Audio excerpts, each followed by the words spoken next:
মুহাম্মদুর রাসূলুল্লাহ সাল্লাল্লাহু আলাইহি ওয়াসাল্লাম বলছেন, আলা উখবিরুকুম বিনিসাইকুম মিন আহলিল জান্নাহ, আমি কি তোমাদেরকে খবর দিব, জানাবো জান্নাতি মহিলা তোমাদের মধ্যে কারা?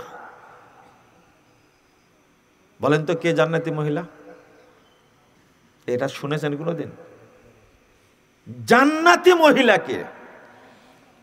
মুহাম্মদুর রাসূলুল্লাহ সাল্লাল্লাহু আলাইহি ওয়াসাল্লাম বলছেন তিনটা পরিচয়। এক, আল ওদুদ, যে মহিলা স্বামীকে সবচেয়ে প্রেম ভালোবাসা দেয়, এই মহিলা হলো জান্নাতি মহিলা। আপনার বাড়িতে আছে? আছে আপনার বাড়িতে? একজনে দাবি করতে পারবেন না, এখানে আমি চ্যালেঞ্জ দিলাম। কারণ এখানে লোক সংখ্যা অত বেশি না। এখানে 1000 লোক হবে, 10,000? আমি বলবো 10,000 একটা মহিলা থাকতে পারে, 5,000-এও নাই। তবে অন্য এলাকায় গেলে আমি বলতাম 1 লাখে একটা মহিলা থাকতে পারে। আল ওদুদ। 2 নম্বর, আল ওলুদ, যারা বেশি বাচ্চা দেয়, এরা জান্নাতি মহিলা।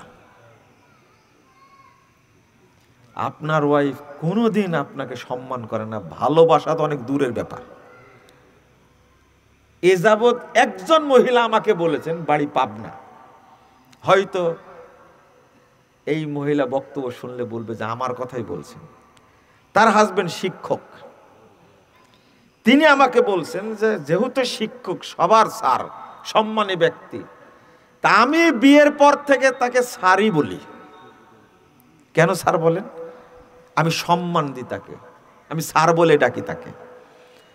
আমি বললাম যে এই যুগে স্বামীকে সম্মান দেওয়ার মহিলা আছে তাহলে? যে কেউ না থাকলে আমি আছি। মহিলার সাহস, কথা চিন্তা করতে পারছেন?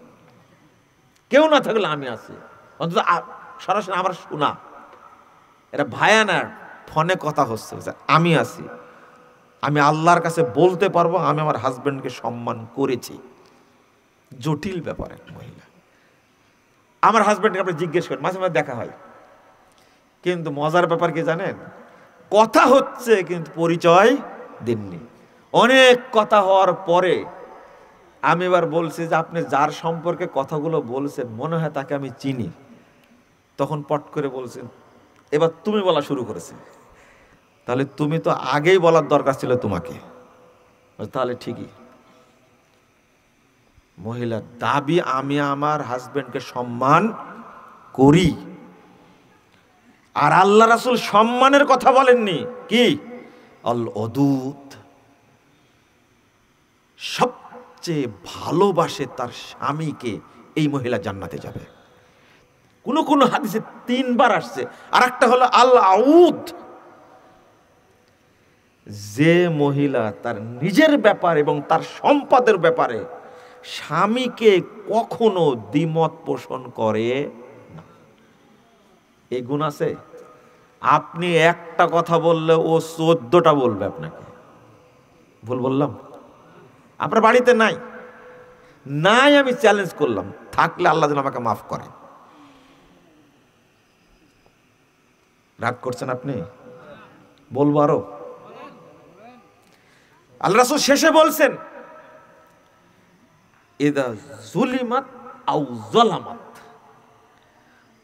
এবার গুণ বলছেন, এই মহিলা সেই মহিলা, সে যদি অন্যায় করে বা জুলুম করে, সীমা লঙ্ঘন করে, অথবা তার উপরে জুলুম করা হয়, স্বামীর কথা বলছে না, নিজের কথা বলছে। হয়তো স্বামী তাকে 2টা কথা বলেছে, অথবা তিনি স্বামীকে কথা বলেছেন।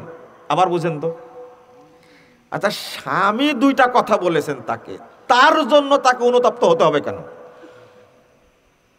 না, বলা হচ্ছে না, মনে হয় বোঝানো হচ্ছে না, তাই না? আচ্ছা স্বামী 2টা কথা বলেছে, তার জন্য তাকে অনুতপ্ত হতে হবে কেন? স্বামীকে 2টা কথা বলেছে সেজন্য অনুতপ্ত হবে, তাই না? কিন্তু হাদিসের ভাষা কি? সে 2টা কথা বলেছে, অথবা স্বামী দুইটা কথা বলে তাকে বলেছে, এই যে রাগারাগি হয়েছে, সে হাতটা ধরবে, সরাসরি বলবে, যতক্ষণ আপনি আমার প্রতি সন্তুষ্ট না হবেন ততক্ষণ দুই চোখ এক জায়গায় হবে না। আপনি বলেন গুণ বর্ণনা করতে। এই হাদিস শুনলে আপনার এলাকার মহিলাগুলো কালকে থেকে যে গালিগালাজ করবে আমাকে, কারণ আপনি তার কাছে এত খারাপ, জান্নাত তো দেওয়ার দূরের কথা, ওকে জাহান্নামে রাখবে না আল্লাহ। আপনি কি বুঝতে পারছেন? থাকার জায়গা কয়টা? কয়টা ঘর? একটা পাবেনি আপনি, একটা পাবেনি, এতে কোনো সন্দেহ নাই। হয় জান্নাত, নাহলে কি জাহান্নাম। কিন্তু আপনার স্ত্রী বলছে কি জানেন, জান্নাত তো দূরের কথা, ওকে আল্লাহ জাহান্নামে জায়গা দেবে না। মানে আপনি দুইটা ঘরের বাহিরে, আপনি তার কাছে এত খারাপ, এই জন্য গালিটা আমাকে দিবে।